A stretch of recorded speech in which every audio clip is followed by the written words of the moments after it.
বিরোধিতা করত, নবীরে পাথর মারত। আল্লাহ রাব্বুল আলামিন সেই আবু লাহাবের দাঁত ভাঙ্গা জবাব দেওয়ার জন্য সূরা লাহাব আল্লাহ নাযিল করে বলে, বন্ধু আপনারে গালি দিলে আমি আল্লাহ যে বরদাস্ত করতে পারি না, এই জন্য সূরা লাহাব নাযিল করে 3টা আয়াতে শুধু লাহাববার কথা আল্লাহ বলছে, তাব্বাত ইয়াদা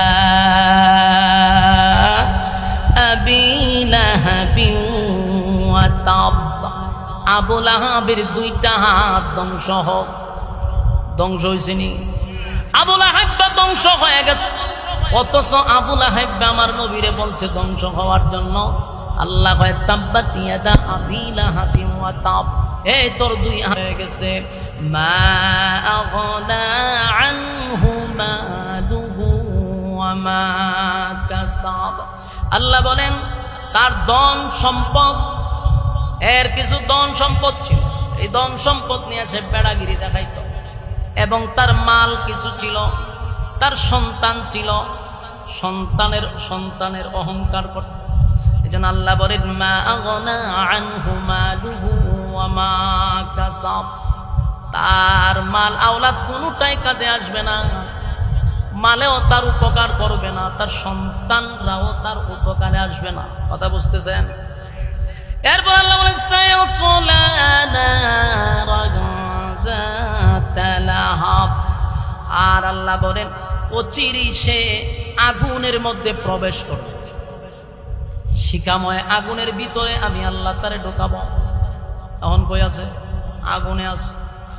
এই ছিল তার জন্য 3টা আয়াত। এরপর আল্লাহ বলেন আমরাতু হাম্মালাতাল হাতাব, এবং তার স্ত্রী যে ইন্ধনকারী, লাকড়ি বহনকারী, সেই মহিলাটাও জাহান্নামের আগুনে জ্বলবে।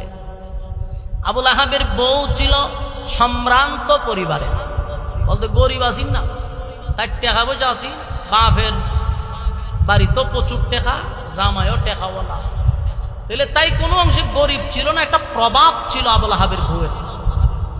এই মহিলা ইচ্ছা করলে দাসী বান্দি রাইকা কাজ কাম করাইতে পারত, কিন্তু এটা এত কৃপণ ছিল, এত কৃপণ যে সে নিজে পাহাড়ে গিয়া লাকড়ি কাটত।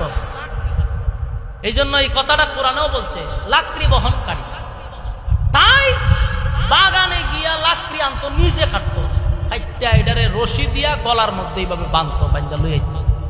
আল্লাহ এই কথাটা বলছে যে তার গলার যে রশি লাগাই, রশি আমিও লাগাবো।